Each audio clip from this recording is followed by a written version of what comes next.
बच्चों, स्वागत है आपका आपके अपने YouTube channel Rameez NEET biology classes में। आज की वीडियो सेशन में हम लोग बात करने वाले हैं sexual reproduction in flowering plants के अपने अगले topic that is development of a female gametophyte, जिसको हम लोग और क्या कह सकते हैं, एम्ब्रियो सैक भी कहते हैं।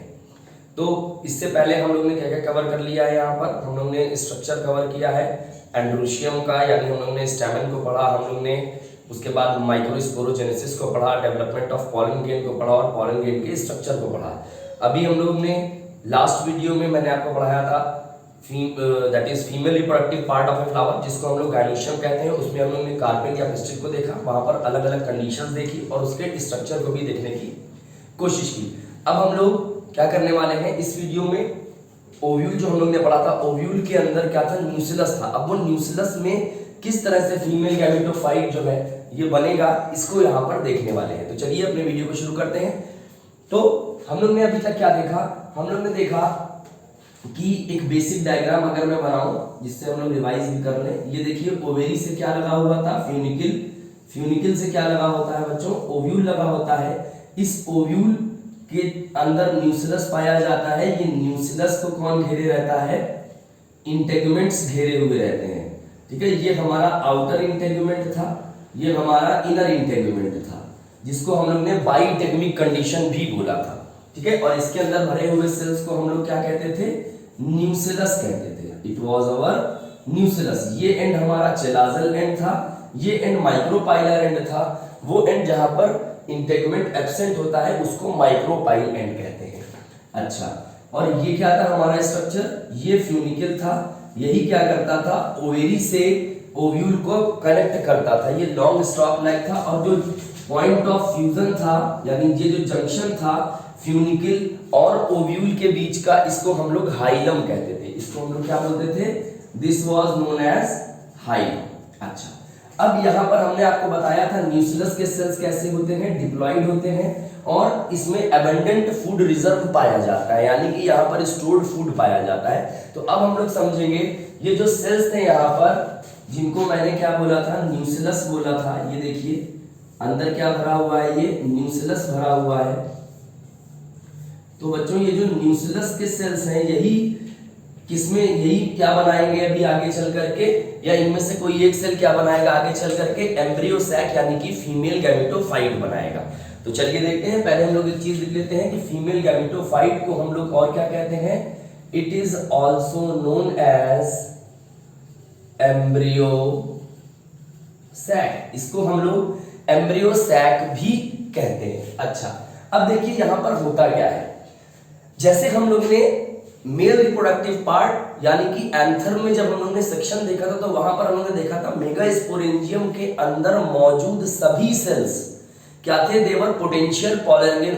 उनमें से सारे सेल्स में ये क्षमता थी कि वो पॉलन ग्रेन में बदल जाते थे। लेकिन यहाँ पर ऐसा नहीं हो रहा है। यहाँ पर क्या होता है, ये जो न्यूसिलस में जो सेल्स हैं, इन सेल्स में से कोई एक सेल क्या करता है, बाकी सेल से ज्यादा इनलार्ज कर जाता है। ये क्या कर जाएगा, बाकी सेल्स के कंपैरिजन में ज्यादा इनलार्ज कर जाएगा न्यूट्रिशन वगैरह लेकर के, और इस सेल को हम लोग क्या कहने लगते हैं, इस सेल को हम लोग naम दे देते हैं मेगास्पोर मदर सेल। इस सेल को हम लोग क्या नाम दे देते हैं, मेगास्पोर मदर सेल। इसको हम लोग कह देते हैं बेटा मेगास्पोर मदर सेल। और यही जो मेगास्पोर मदर सेल है, इसकी डिप्लॉइडी क्या होगी, ये भी डिप्लॉइड होगा, क्योंकि ये तो न्यूसिलस का ही सेल्स है। न्यूसिलस के सभी सेल्स कैसे हैं, डिप्लॉइड है, यानी 2n है। ठीक है, तो मेगास्पोर मदर सेल जो है यही किस प्रोसेस में जाएगा, दिस विल अंडरगो मेगास्पोरोजेनेसिस। ये किस प्रोसेस में चला जाएगा, ये बच्चों मेगास्पोरोजेनेसिस में जाएगा। और मेगास्पोरोजेनेसिस में जाएगा और वहां पर कौन सा डिवीजन करेगा, ये मियोसिस करेगा, जिससे कि क्या बन जाएंगे, मेगास्पोर्स बनेंगे। जैसे हम लोग ने देखा कि माइक्रोस्पोरोजेनेसिस हुई थी तो वहां पर 4 माइक्रोस्पोर्स बने थे, लेकिन यहाँ मेगास्पोरोजेनेसिस है तो यहाँ पर क्या बनेंगे, 4 मेगास्पोर्स बनेंगे। 4 क्यों बन रहे हैं, क्योंकि मियोसिस हो रही है, और मियोसिस में 1 parent cell divides to give rise ultimately 4 daughter cells with half of the ploidy as compare to the parent cell. Parent cell की तुलना में डॉटर सेल की प्लॉइडी आधी हो जाएगी और मियोसिस हमेशा डिप्लॉइड सेल में होता है, तभी हमने इसको क्या लिखा 2n, यानी कि ये डिप्लॉइड सेल है। तो चलिए हम लोग देखने की कोशिश करते हैं यहां पर कैसे फीमेल गैमेटोफाइट का डेवलपमेंट हो रहा है। तो इसको मैं यहां से इरेज कर देता हूं।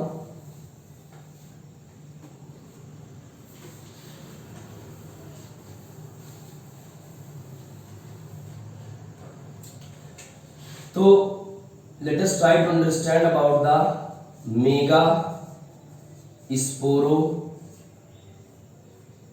मेगास्पोरोजेनेसिस। इस मेगास्पोरोजेनेसिस में क्या होगा, यहां पर बच्चों मेगास्पोर मदर सेल, इसको मैं क्या लिख देता हूं, this is our megaspore mother cell, जिसकी प्लॉइडी क्या है, डिप्लॉइड है। ये किस डिवीजन में जाएगा, it will undergo meiotic division. ये बच्चों मियोटिक डिवीजन करेगा, यानी ये मियोसिस करेगा, और एज ए रिजल्ट यहां पर एक से कितने सेल्स बनने वाले हैं, 4 सेल्स बनने वाले हैं। तो ये देखिए यहां पर 1 से 4 सेल्स बन जाएंगे, 1 2 3 और 4। बात यहां पर एक गौर ये करने वाली है कि जब हम लोग ने माइक्रोस्पोरोजेनेसिस देखा था तो वहां पर माइक्रोस्पोर्स जो बने थे उनका अरेंजमेंट बहुत सारे टाइप्स का हो सकता था। अगर एंजियोस्पर्म्स की बात करते हैं तो एंजियोस्पर्म में, वो भी स्पेशली डाइकॉट्स में कैसा अरेंजमेंट था, टेट्राहेड्रल अरेंजमेंट था, ठीक है। लेकिन वहां पर दूसरे भी अरेंजमेंट अलग अलग कंडीशंस में मिल सकते थे, जैसे टी शेप है, डेक्यूसेट है, ठीक है, आइसोबाइलेटरल अरेंजमेंट है और टेट्राहेड्रल अरेंजमेंट जो सबसे कॉमन था। यहां पर क्या होगा, यहां पर जो बच्चों मेगास्पोर टेट्राड बनता है, यहां पर जो मेगास्पोर टेट्राड बनता है, इसमें जो 4 मेगास्पोर्स हैं, their arrangement is always linear. इनका जो अरेंजमेंट होता है इट इज ऑलवेज लीनियर, यहां पर कोई दूसरी कंडीशन नहीं मिलती है, ये हमेशा लीनियर अरेंजमेंट ही शो करेगा।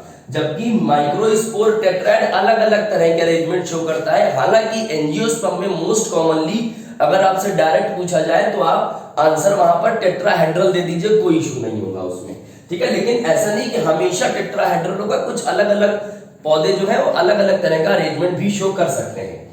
लेकिन अगर मेगास्पोर टेट्राड की बात करें तो they will always show linear arrangement, ठीक है। अब यहां पर देखिए ये मेगास्पोर टेट्राड जो होता है, इसमें से जो 3 मेगास्पोर्स हैं, इसमें से बच्चों जो 3 मेगास्पोर्स हैं, ये अगर मैंने मान लिया तो दीज 3 मेगास्पोर्स विल डीजेनरेट। ये 3 मेगास्पोर्स नॉन फंक्शनल होते हैं, they are non functional and they degenerates. ये क्या हो जाते हैं, डीजेनरेट हो जाते हैं, दे आर डीजेनरेटेड आफ्टरवर्ड्स। और यहां पर only 1 functional megaspore is left, only 1 functional megaspore, बात समझिएगा, 1 फंक्शनल मेगास्पोर इज लेफ्ट, सिर्फ एक ही फंक्शनल मेगास्पोर रहता है। और बच्चों यूजुअली ऐसा देखा गया है कि ये चेलाजल एंड वाला जो माइक्रो मेगास्पोर होता है यही फंक्शनल रहता है। तो हम लोग लिख सकते हैं यूजुअली चेलाजल एंड वाला, चेलाजल एंड का जो मेगास्पोर है बेटा यही फंक्शनल रहता है, आमतौर से ऐसा देखा जाता है। और यही एक functional megaspore, this only 1 functional megaspore will give rise to the complete female gametophyte. यही प्रोसेस में जाएगा और एम्ब्रियो सैक बना देगा, ठीक है, यही it will give rise to the embryo sac, यही डेवलप करेगा एम्ब्रियो सैक में, या जिसको बच्चों हम लोग लिखते हैं फीमेल गैमेटोफाइट, इसका फॉर्मेशन कर देगा। और इस प्रोसेस को बच्चों हम लोग बोलते हैं मोनोस्पोरिक डेवलपमेंट, ये एनसीईआरटी में मेंशन है। इस डेवलपमेंट को हम लोग बोलते हैं मोनोस्पोरिक डेवलपमेंट। मोनोस्पोरिक डेवलपमेंट क्यों बोल रहे हैं, क्योंकि यहाँ पर सिर्फ एक फंक्शनल मेगास्पोर ही पूरे के पूरे एम्ब्रियो सैक का फॉर्मेशन कर दे रहा है, इसलिए हम लोग इसको बोलते हैं, ऐसे डेवलपमेंट को मोनोस्पोरिक डेवलपमेंट बोलते हैं। ठीक है, अब हम लोग यहाँ पर समझने की कोशिश करते हैं कि ये डेवलपमेंट एक्चुअल जो हम लोगों का क्लास का टॉपिक है ये कैसे हो रहा है, कि एक फंक्शनल मेगास्पोर पूरा एम्ब्रियो सैक किस तरह से बनाए दे रहा है। तो चलिए हम लोग इसको समझने की कोशिश करते हैं। इसको मैं इरेज कर देता हूं। आप एनसीईआरटी जरूर साथ में रख के बैठिए ताकि आपको पता चलता रहे जो भी क्लास में बताया जा रहा है।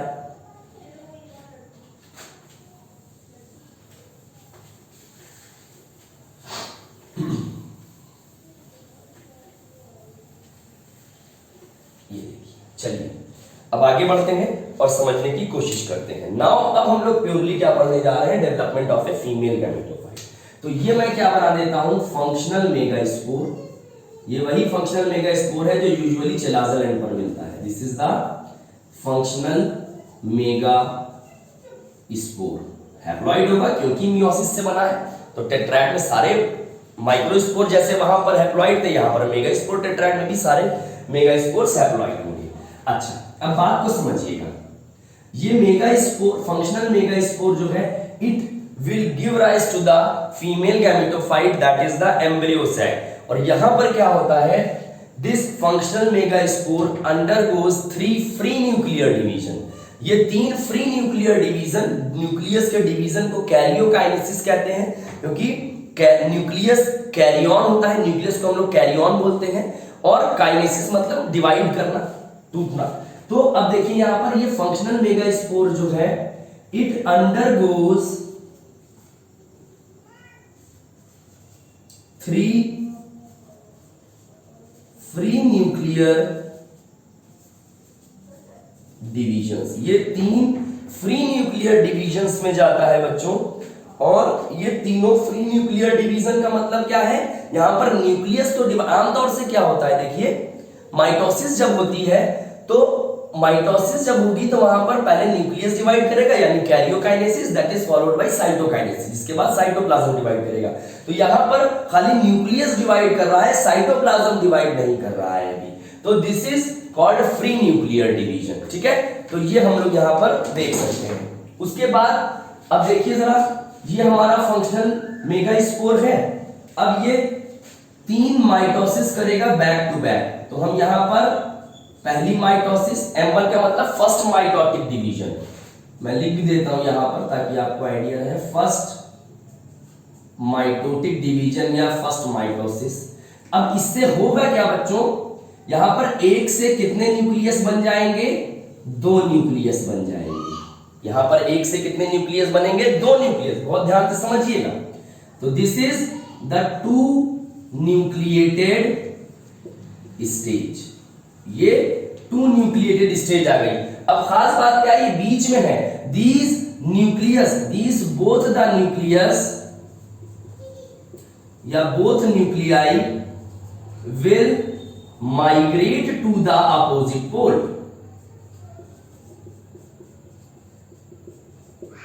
ये दोनों अपोजिट पोल्स पर चले जाएंगे न्यूक्लियस, और वहां पर जाकर के बचे हुए 2 न्यूक्लियर डिवीजन और करेंगे। तो आप देख सकते हैं, मान लेते हैं कि ये पोल्स पर पहुंच गए, देखिए ये है, और ये अब इसने क्या किया, 3 फ्री न्यूक्लियर डिवीजन होने हैं, तो एक न्यूक्लियस के डिवीजन में 1 से 2 न्यूक्लियस बने। अब ये भी डिवाइड करेगा, ये भी डिवाइड करेगा, तो 1 से कितने बन गए, ये देखिए आप 2 बन गए दोनों से। तो ये कौन सी स्टेज हो गई, दिस इज 4 न्यूक्लिएटेड स्टेज। ये कौन सी स्टेज बन जाती है, 4 न्यूक्लिएटेड स्टेज बन जाती है। इसके बाद तो ये this is our second mitotic division. ठीक है, अब इसके बाद क्या है बच्चों, तीसरा माइटोटिक डिवीजन होता है, थर्ड माइटोसिस होता है यहां पर। और आप देख सकते हैं, ये देखिए, इससे 2 बनेंगे, इससे 2 बनेंगे, इससे 2 बनेंगे और इससे 2। तो ये देख सकते हैं आप, यहां पर कितने न्यूक्लियस आ गए, 8 न्यूक्लियस आ गए। तो this is our 8 nucleated stage.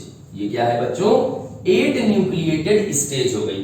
अब यहां पर एक गौर करने वाली बात यह है कि इन 8 में से 2 न्यूक्लियस कहां पर आ जाएंगे, सेंटर में आ जाएंगे। इनमें से 2 न्यूक्लियस जो है they will reach the centre, ये सेल के सेंटर में आ जाएंगे और इन्हीं को हम लोग आगे पोलर न्यूक्लियाई बोलेंगे। ठीक है, तो अब देखिए, अब ये हो गया है, इनमें से 2 बीच में आ जाएंगे। ठीक है, और अब देखिए, अब इनमें इन 8 में से अब फ्री न्यूक्लियर डिवीजन पूरा हो गया। First free nuclear division, second and third free nuclear division. अब क्या होगा, अब वॉल फॉर्मेशन होगी। Now there will occur the wall formation, यानी कि साइटोकाइनेसिस अब होगी। तो अब देखिए यहां पर क्या होगा, आप देख सकते हैं, अगर मैं थोड़ा सा और इनलार्ज व्यू यहां पर बनाऊं, ये देखिए। ठीक है, तो ये अच्छा एंड कौन सा है, इसको मैं चलाजल एंड मान रहा हूं, जैसे मैंने डायग्राम में माना था।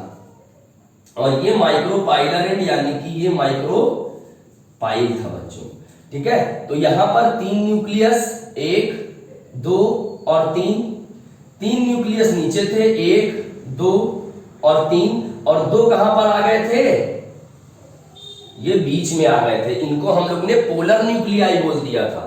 ठीक है, अब इन 3 के अगेंस्ट वॉल बन जाएगी। नीचे वाले माइक्रोपाइलर एंड वाले 3 सेल्स हैं, इनके चारों तरफ वॉल बन जाएगी, लेकिन इनके चारों तरफ वॉल नहीं बनेगी और ये अलग सेल बिहेव करेगा जिसमें बाई न्यूक्लिएटेड स्टेज होगी।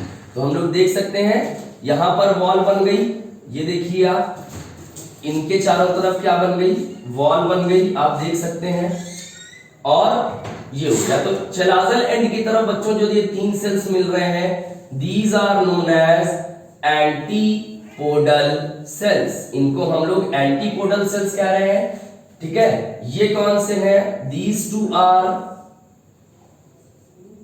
सिनर्जिड सेल्स, ये कैसे हैं, सिनर्जिड सेल्स हैं। दीज आर 2 इन नंबर, बहुत ध्यान से समझिएगा, ये कितने हैं, दे आर 3 इन नंबर। ठीक है, और ये क्या है, हमारा सेंट्रल सेल है, ये क्या है, सेंट्रल सेल है, इट इज 1 इन नंबर। ये संख्या में कितना दिख रहा है, 1 दिख रहा है। सेंट्रल सेल की कुछ खास बातें क्या है कि यहां पर ये लार्जेस्ट सेल है, इन सभी सेल्स में लार्जेस्ट सेल कौन सा है, हमारा सेंट्रल सेल है। इनिशियली यहां पर क्या होता है, बाई न्यूक्लिएटेड कंडीशन मिलती है। इनिशियली यहां पर बाई न्यूक्लिएटेड कंडीशन पाई जाती है, जिसको बच्चों हम लोग क्या कहते हैं, N+N कहते हैं। एनसीईआरटी ने 12th की एनसीईआरटी में इतना बताया गया है कि N+N वाली कंडीशन पाई जाती है सेंट्रल सेल में। लेकिन बच्चों क्या होता है, 11th की एनसीईआरटी में जब आप फ्लावरिंग प्लांट्स वाला सेक्शन पढ़ेंगे प्लांट किंगडम में, तो वहां पर ये क्लियरली बोलते हैं कि ये बाई न्यूक्लिएटेड कंडीशन में जो 2 न्यूक्लियस हैं, दे फ्यूजेस लेटर ऑन, बाद में ये क्या कर जाते हैं, फ्यूज कर जाते हैं एंड फॉर्म्स, और क्या बनाते हैं, सेकेंडरी न्यूक्लियस। ये क्या बनाते हैं, ये बच्चों एक सेकेंडरी न्यूक्लियस बनाते हैं। ठीक है, ये बाद में है, अभी यहां पर हम लोग ने ये देखा। ठीक है, अब बात समझिएगा, एंटीपोडल सेल्स 3 है, सेंट्रल सेल 1 है, माइक्रोपाइलर एंड पे जाएंगे तो 2 सिनर्जिड सेल है, और एक ये कौन सा सेल है बच्चों, इस सेल को हम लोग क्या बोलेंगे, ये जो सेल है दिस इज एग सेल, इसको हम लोग एग सेल भी कह सकते हैं, या इसको हम लोग ऊ स्फीयर भी कह सकते हैं। क्या कहते हैं, एग सेल या ऊ स्फीयर। इसका न्यूक्लियस थोड़ा सा चलाजल एंड की तरफ है, खास बात है ये, इसका जो न्यूक्लियस है इट इज टुवर्ड्स चलाजा, यानी कि चलाजल एंड ऊपर है, तो मतलब इसका न्यूक्लियस आप देख रहे हैं थोड़ा सा ऊपर की तरफ है, तभी बोला जा रहा है चलाजल एंड की तरफ है। और ये दोनों क्या है बच्चों, दीज आर पोलर न्यूक्लियाई, ये पोलर न्यूक्लियाई है। बात समझिएगा। तो अभी ये वाली कंडीशन अगर हम ना कंसीडर करें, जो बाद में दोनों फ्यूज कर जाएंगे, तो अभी क्या है, ये एम्ब्रियो सैक है हमारा, ये क्या है बच्चों, ये एम्ब्रियो सैक है। ठीक है, एम्ब्रियो सैक के सिनर्जिड सेल को अगर आप देखें, ये थोड़ी सी बात ध्यान रखने वाली है, सिनर्जिड सेल्स के अंदर क्या है, mass of finger like structures, यहां पर फिंगर लाइक स्ट्रक्चर्स का मास है, जिसको हम लोग क्या कहते हैं, which is known as filiform apparatus, जिसको हम लोग क्या बोलते हैं बेटा, फिलीफॉर्म apparatus कहते हैं। और ये फिलीफॉर्म apparatus करता क्या है, it guides the entry of pollen tube in ovule या in the embryo cell। ये मतलब अंदर की तरफ गाइड करेगा कि pollen tube यहीं से आए। अब समझिएगा, तो ये बात आप ध्यान रखिए, it guides the entry of pollen tube, ये बात आप ध्यान रखिए, ठीक है। pollen tube अंदर लाएगा। तो इसको अगर हम इधर थोड़ा ड्रॉ करने की कोशिश करें तो ये देखिए नीचे वाला हिस्सा। अच्छा, एक चीज और है, ये बच्चों सिनर्जिड सेल, कौन सा सेल, हमारा जो सिनर्जिड सेल है, ध्यान दीजिएगा थोड़ा सा, यहां पर जो सिनर्जिड सेल है, कौन सा सेल है, जो हमारा सिनर्जिड सेल है,